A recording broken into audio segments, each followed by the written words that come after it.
Today we're talking about something critically important, yet almost never discussed in the locker room, over coffee, or even with your closest friends. The quiet, gnawing question in the back of your mind. If you're a man aged 50 or older, you've likely asked yourself, am I still giving her the kind of pleasure and satisfaction she truly desires? That question, that anxiety, is the core of what I see in my practice every single day. The honest truth is, for most of your adult life, you've been bombarded with myths. The popular culture narrative, be it from pornography, movies, or simply the bravado of the male ego, prioritizes two things above all else: size and speed. That's the locker room standard. It suggests that if you're not bigger and faster, you're somehow insufficient. But here is the promise I can make you right now. That standard is a lie. It's a fantasy built for the screen, not for biological reality. In my 12 years of clinical practice, I have seen a consistent, undeniable pattern. The best lovers are not the youngest or the most physically imposing. They are the men who listen, who adapt, and most importantly, who possess the right information. They understand that female biology and a woman's desire is not a simple switch. It is a complex orchestra that responds not to brute force, but to technique, emotional connection, and sustained intelligent attention. This is the key distinction for the 50-plus man. Your age is not an obstacle. It's an advantage. You have the emotional maturity and the patience to master what the younger men haven't yet learned: presence. The problem isn't that you are broken or inadequate. The problem is you've been operating with the wrong map. You've been given information tailored for performance when what your partner craves is an experience. Over the next few minutes, I'm going to share with you 5 clinically proven techniques based on actual female anatomy and psychology that work for every man, regardless of his age or physical build. These techniques will not only dramatically increase your partner's satisfaction, but as a beautiful double benefit, they will give you the control and confidence to last longer and enjoy the moment more fully yourself. If you are ready to move past the anxiety and truly become a better, more connected lover, the one she deserves, then stick with me. We are going to break down the science and give you the actionable steps you need. First, if this topic resonates with you, please hit the like button, subscribe to the channel, and tell me in the comments where you are watching from. Let's start transforming your intimate life right now. Let's start by definitively demolishing the myth that size and speed are the primary drivers of female pleasure. This is a crucial foundation, especially for the 50-plus man, who often carries the silent burden of comparison and self-doubt. You may feel the pressure to perform quickly or worry about meeting some unrealistic, exaggerated standard. I want you to take a deep breath and let that pressure go. Here is the scientific reality, which I have witnessed thousands of times over. Technique and attentiveness are exponentially more critical to female satisfaction than size or rapid momentum. The female body is designed for a varied, prolonged, and multi-sensory response. The most sensitive and essential parts of the female anatomy, specifically the entire clitoral network, which extends deep internally, not just the visible button, respond best to focused, intelligent pressure, not random, aggressive pounding. Think of it like a delicate instrument. You wouldn't play a violin by simply hammering the strings as fast as possible. You would use varied strokes, rhythm, and intention. When a man focuses purely on speed, a few things happen. First, the sheer repetition often leads to what we call desensitization in the female nervous system. The novelty wears off, and the pleasure plateau flattens. Second, and crucially, speed often leads to discomfort for her. The body needs time for vessel dilation and natural lubrication. When things are rushed, it creates friction, a physical disconnect, and a psychological sense of being used for mere release.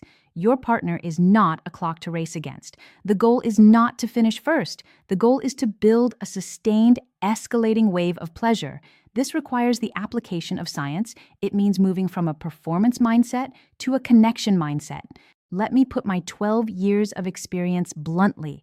When women come to me for counseling, they do not complain that their partner is too small or too slow. The most frequent complaint is that he is too robotic, predictable, solely focused on his own release, and lacking in variation or presence. So, here is the diagnosis. Your problem isn't physical inadequacy. It is the anxiety, the fear of not being enough that prevents you from being fully present and applying the right knowledge. The solution is not more physical effort. The solution is to be smarter, more conscious, and more aligned with her biology. By understanding her wiring, you actually unlock the secret to lasting longer yourself. When you slow down and focus on her, your own excitement becomes a managed fuel, not an uncontrollable, explosive pressure. Now that we've established your authority is in your mind and your technique, let's move into the 5 specific, game-changing tips that will immediately improve your intimate life. This is the playbook. Let's dive straight into the first 2 actionable steps. These 2 tips are fundamentally about respecting her biology and leveraging anticipation, which is the most potent amplifier of human pleasure. Tip number 1, start slow. The 10-minute rule. The biggest mistake I see men over 50 make is the rush to penetration, fueled by that anxiety of getting the job done. Biologically, the female body requires a substantial warm-up period. Blood needs to flow, tissues need to soften, and lubrication needs to be naturally generated. This process takes time, often between 10 and 15 minutes. When you rush it, you risk 2 things: physical discomfort for her and a profound psychological disconnect. Rushing tells her, this is about my need for release. The solution is simple: commit to 10 minutes of non-penetrative focus. This means starting with slow, intentional touch, deep kissing, and most importantly, early-stage, shallow penetration that is used as a tool for connection, not an immediate path to climax. Think of the first few minutes of intercourse as foreplay continuation. Use shallow, deliberate movements. Don't thrust deep or hard. The initial contact should be a gentle, intentional pressure, allowing the surrounding tissues to be stimulated. This respects her natural pace. It tells her, I am here to explore and share pleasure with you. Starting slow helps you too. It manages your own rising excitement. By focusing your attention outward on her reactions, her breathing, her sounds, you stop the internal countdown timer in your own head, allowing you to last longer and maintain control. Tip number 2, tease her. The power of anticipation. This is where you become a conductor, controlling the rhythm of pleasure. Pleasure is anticipation. The nervous system thrives on the building and release of tension. The error is maintaining a monotonous, even tempo. The technique of teasing is simple. Pull back the momentum just as the intensity starts to peak. Imagine you are climbing a hill toward a climax. When you get close to the top, instead of pushing over, you suddenly stop or switch to a completely different, much slower motion, like soft kissing or gentle, non-genital touch. This is not about stopping completely and creating frustration. It's about pulling the rhythm back. Why does this work so effectively? It recalibrates the nervous system. When the high-intensity stimulation is pulled away, the nerve endings become momentarily sensitized again. When you resume the rhythmic motion, even the exact same movement you were doing before, the pleasure is perceived as dramatically more intense. It essentially creates a series of mini climaxes, allowing her final release to be much deeper and more profound. A word of caution: do not apply the tease technique when she is already near orgasm. That is frustrating. The tease works best in the building phases of pleasure. Use it to build the wave higher and wider, not to halt it at its peak. Mastery of these first 2 steps immediately shifts the experience from a sprint to a sustained, passionate journey. Now, we move into the biomechanical strategies that maximize female satisfaction while simultaneously giving you tools for self-control and duration. These techniques directly counter the predictable, monotonous rhythm that is the death of passion. Tip number 3, vary your tempo. Keep the nervous system alert. The most common mistake men make is getting into a comfortable groove and staying there. This creates the desensitization we discussed. The nervous system gets used to the input and the pleasure flattens. The solution is aggressive variation. Think of intimacy not as a constant machine-like rhythm, but as a jazz improvisation. Fast and slow, hard and soft, deep and shallow. You must consciously switch your tempo and depth. Move from a period of very fast, shallow movements to a sudden, deep, sustained pressure. Then shift to slow, deep, and gentle movements, almost to the point of stopping. This continuous change keeps the nerve endings in a state of high awareness. Her body never knows exactly what's coming next, which maintains the intensity and engagement. For the 50-plus man, this is also a powerful tool for longevity. When you feel yourself getting close to the point of no return, a simple, immediate switch to a dramatically slower pace or even a complete, non-moving deep pause can pull you back from the edge. By varying your pace based on your own state of excitement, you turn intimacy into a shared control system, not a countdown clock. You are no longer trapped by a single accelerating rhythm. Tip number 4. Use the grind, not just the penetration, targeting the pleasure center. This is perhaps the single most important biomechanical adjustment you can make. The key to almost all female orgasm lies in the network of nerves surrounding the clitoris, which extends internally. Simple, straight line, piston-style thrusting often misses this critical area or only stimulates it indirectly. The solution is the grind technique, especially effective in positions like the missionary, where you have pelvic control. Instead of thinking in terms of in and out, think in terms of pelvic pressure and circular movement.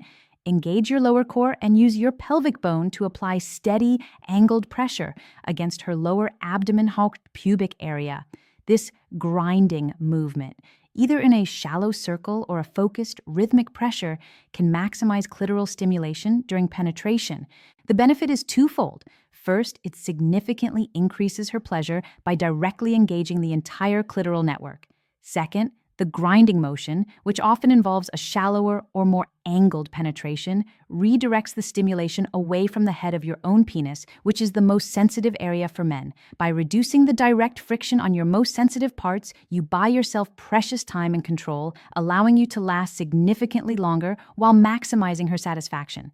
This is the ultimate win-win scenario. Greater pleasure for her, greater duration, and confidence for you. We've covered the technical aspects, the speed control, the rhythm changes, and the biomechanics. But none of that matters, absolutely none of it, without the final and most crucial tip. If the previous 4 steps are your compass, this final one is the map. Tip number 5. Pay attention. She is your map. The single most powerful tool you possess is your awareness. The error of the robotic lover is a complete lack of presence. He is executing a series of steps, but he is doing so with his focus entirely inward, on his own erection, his own arousal level, and his own anxiety about finishing.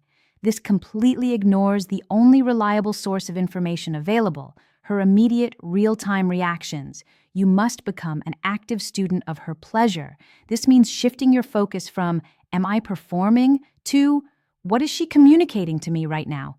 What are you looking for? Her breathing. Does her breathing deepen when you do something? Does it quicken? A sudden intake of breath or a deep, sustained exhale is a profound signal that you have hit a nerve, literally. Her sound.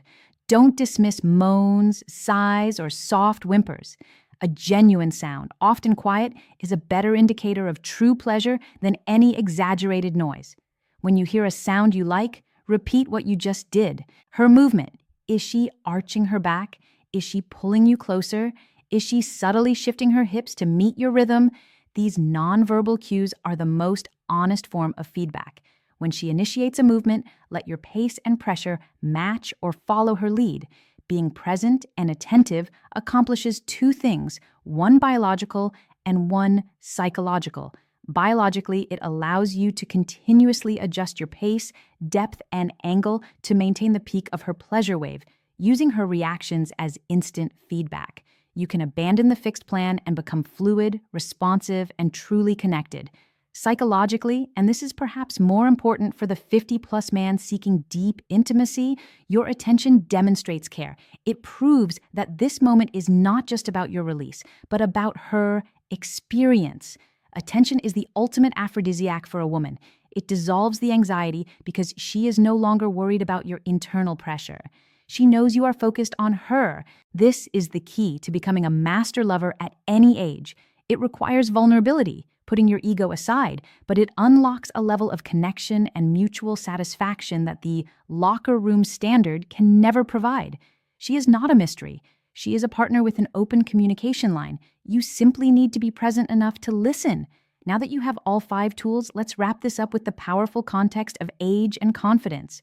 We've covered a tremendous amount of ground today, moving from the silent anxiety of the 50-plus man to 5 clinically effective techniques. Let's quickly review your new playbook. Start slow, respect the 10-minute rule. Use initial penetration as a tool for connection and warm-up, not a race to the finish. Tease her. Use the power of anticipation.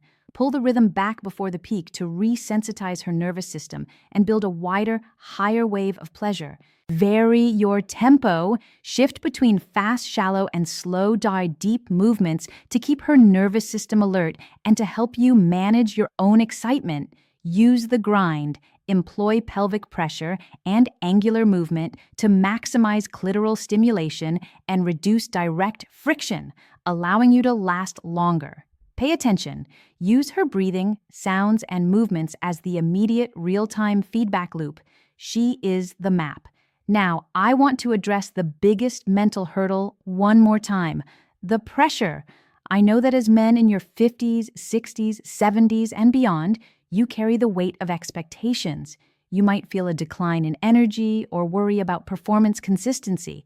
Let me tell you, from my 12 years in urological practice, this is absolutely true. It is never too late to become a better lover than you were in your 20s. I have worked with men in their late 60s, 70s, and even 80s who, by applying these small course corrections, became dramatically more satisfying and confident partners. Why? Because the qualities required for truly great intimacy, patience, empathy, presence, and skill are things that only deepen with maturity and experience. You have the advantage of emotional intelligence. You simply lacked the right mechanical instructions. You are not broken. You are simply misinformed. The ultimate takeaway here is a fundamental shift in paradigm. The goal of intimacy is not a frenetic 90-second performance aimed at a single destination. The goal is a shared, deeply connected experience. Women do not desire a performance. They desire connection, attention, and shared vulnerability. When you use these 5 techniques, you stop being an actor and start being a partner.